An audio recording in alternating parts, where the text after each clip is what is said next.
So in this video, we're gonna go through the 5 things that is stopping you from becoming a better dancer. So we're talking in general dancing, partner or couple dance, which is like bachata, urban kids, kizomba, west coast swing, tango, all these things.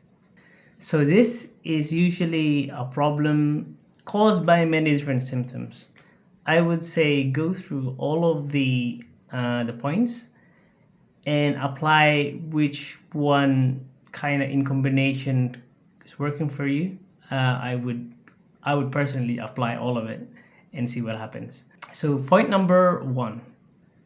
So the first reason why you are not kind of improving as much as fast as possible is because you're not being consistent. So it's like going to the gym. You need to be turning up every week and then you will notice some gains, right? It's the first few times it's painful to go to the gym, but it's the same thing with dancing. The first few weeks it sucks. You suck at dancing.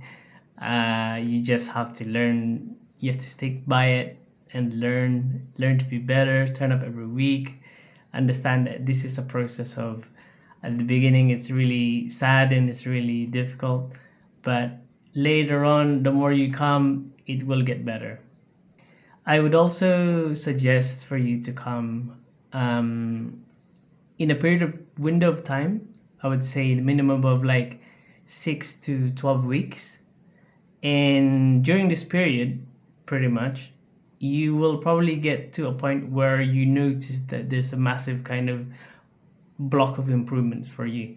So 6 to 12 weeks of just starting up every week, taking 1 or 2 hours of classes, and then after that staying a minimum of 1 hour of social every week.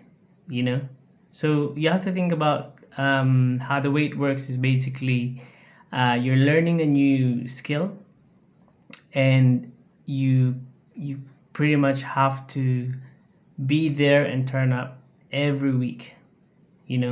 Your body has to get used to this kind of new movement, the things that you're doing. So whether you're a leader, you're learning to do your steps, the lady steps, the figure. I know it sucks, when you're starting and you don't know, you don't have enough moves for the social dancing, and basically what you can do is you have to think about it this way. Even though you're new, each time you dance with a different person, it's a new experience for them. So you are a new experience for the person you're dancing with, and then the next person that you're dancing with. So maybe you can take comfort on this idea. Point number 2 and 3 is pretty much I've divided it into 2. So point number 2 is more for the leaders, and point number 3 is for the followers. So if you're a follower, just go straight to point number 3. Point number 2. Okay, so what's stopping you guys from becoming better is you are not learning how to lead. So when you turn up to the class, usually what happens is when you go to a class, you try to learn the whole routine, so you learn the whole routine, you come out of the class, you know the routine, you know how to do it, but the execution is not there. You couldn't do it with you couldn't do it with one person, you couldn't do it with the other person, and then you can do it with the person who did the class, and you can do it that way because they've done it before. So I would suggest you spend your time learning just a part of the sequence of the class that you really like, because if you like something, kind of you remember it better, and then learn how to lead it. So what I mean by this is, if I learn to do a head roll, right? When you do a head roll for a girl, if you learn how to do it when the girl is facing you, pretty much you know how to do it when the girl is facing diagonally, and when you're facing the same direction. It's pretty much the same leading, where you already learn it once. You invest that time to learn it once, and then you can add it in each part of um, your movements. And this is kind of gives it a little bit more personal touch, you know, because it's your sequence now. You adding it to, I don't know, your sequence number 5, and then you add this kind of movement. You make it your own. You have your own kind of routine, your style. You like it more, and this will kind of help you in the long run. And in the class, so what I normally do is that when they are doing something and I really like it, I would say, I mean, usually they ask you, hey, any questions? And I will put my hands up and say, hey, how is that being led exactly? And so, even sometimes I make them kind of come to me and show it to me how it's done, you know. So I make the most of the class. I remember back in the day with with Corke and Chavez and Carlos Espinosa, I would literally just stop the class, ask them how they lead it, because this is pretty much the key part of learning how to dance as a leader, is to find out the different kind of intricate techniques of what they do to make it better to understand. So what we'll do is we'll jump to point number 3. Number 3 for the followers. So for the followers, it's pretty much the similar thing when you turn up for the class. What you need to do is not to remember the routine. It's no point for you to remember the whole routine, the steps, where you need to step, and things like this. It's pretty much useless. You can literally just ignore what they are teaching. It's a place where you can practice, pretty much. So what you need to do is to just, each person, you need to understand, kind of like practice on learning how to follow the movement. So letting the guy lead, you know, I wouldn't, most of the time the girls is doing half of it, which is really kind of pointless. You have to do is you have to make the guy lead you, and then you will understand what sort of movement is required for you to do a certain movement, a certain position, a turn, things like this, you know, because each of the movement it works quite different. So I will give you a really good example. Urban kids, right? So really common move when the guy is pushing your leg, right? There's 3 ways to kind of, well, there's probably more, but from what I am aware of, there's 3 ways to do it. So the one really simple is the guy touch your leg and then move it, right? This is what probably is commonly known how to interpret it. The other way is with the frame. So the guy can actually, instead of just moving your leg, he can move your frame, so your leg kind of moves diagonally.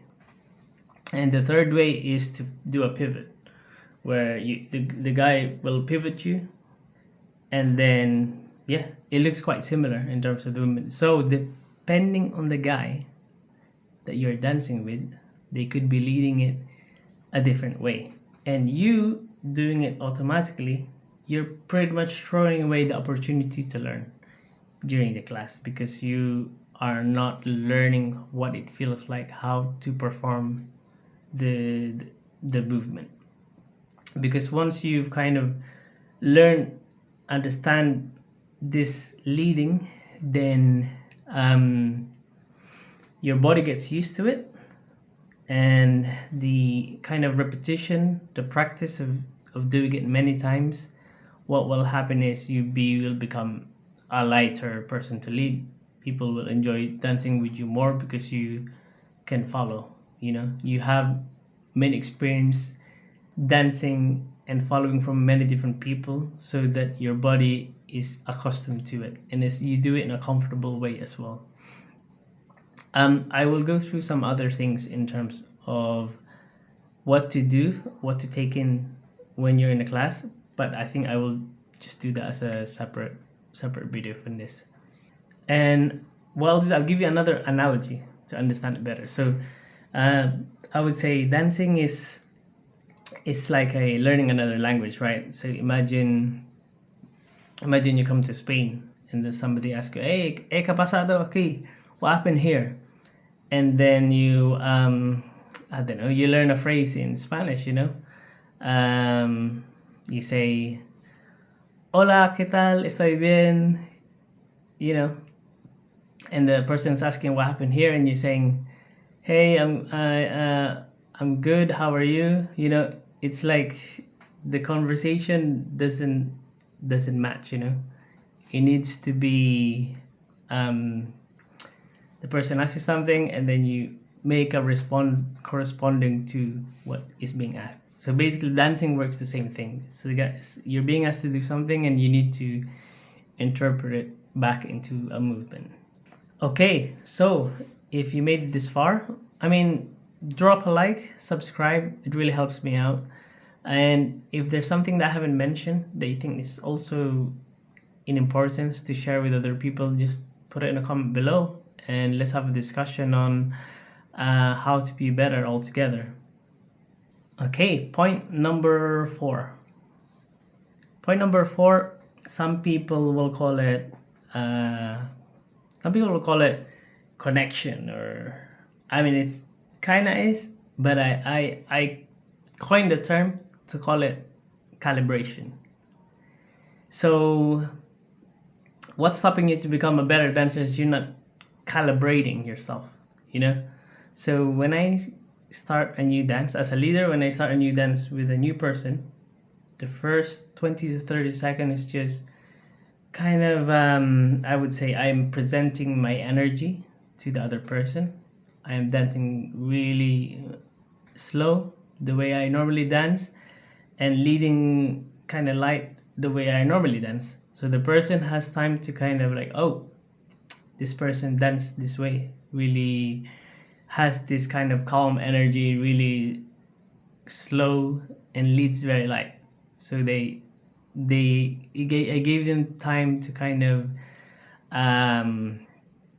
to change from the last dance that they just had, to understand, hey, Ray danced this way.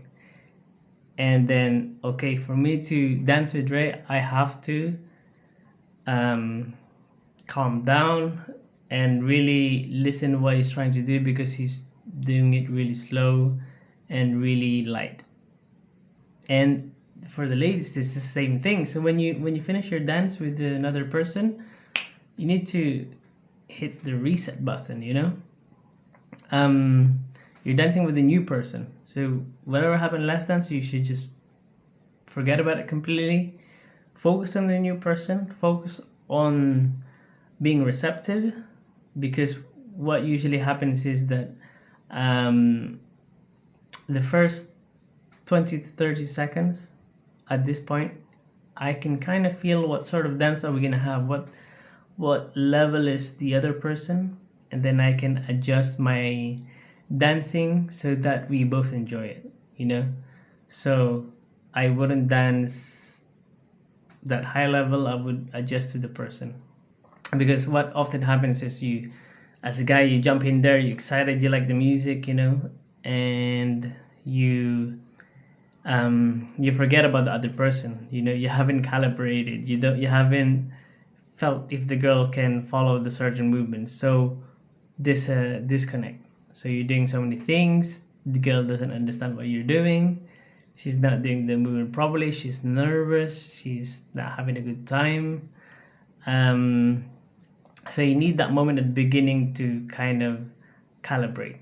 And the same thing goes to the ladies. So when you start a new dance, you should like snap out of it and recognize that this is a new person and a new dance, and everything will be completely different.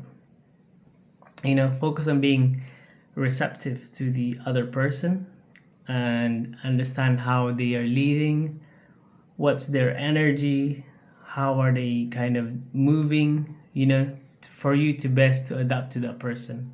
Because maybe you're on a different level to this person, you dance much better. And then once you calibrate your kind of following to this person, and then you can add more to your dancing. So you can add some styling here and there. I don't know, extra turns where you need to, or things like this. Okay, so the fifth and final thing that you are not doing that's stopping you from becoming a better dancer is simply you are not being friendly. For example, during the class, you're there to learn, but it's also good to make friends, you know? So make some acquaintances during the classes. Be nice to the other people. As a guy, be nice to the ladies. They're trying to help you out. And the ladies, be nice to the guy because they're learning how to dance. And what happens is, if you're, as a guy, personally, if you're really nice to me during the class, after the class, I will find you, you know, I will find it for a dance to thank you. And also, guys, there's other benefits to this. So, for example, during the class or after the class, if you are familiarized with the person, then you can ask them, hey, I'm not quite sure how to do this part. Can I try it with you again? And basically, you have more time to practice, you know? This is the change of you just being nicer. I mean, not fake nice, but be a genuinely nice person, you know? And the ladies, basically, yeah, if you are nice to the guys, to the leaders, then after the class they will ask you for a dance, and also you can ask them for a dance because you have a sense of familiarity already, you know. It makes the whole process much easier. And one more important thing, most of the people that go dancing, we are mostly going alone. Sometimes you're going with a friend. So what happens is, when you have to go alone, you feel really lazy. Oh, I'm going alone. But you kind of having acquaintances and knowing people, what happens is that when you are there, you are no longer alone because you know some people.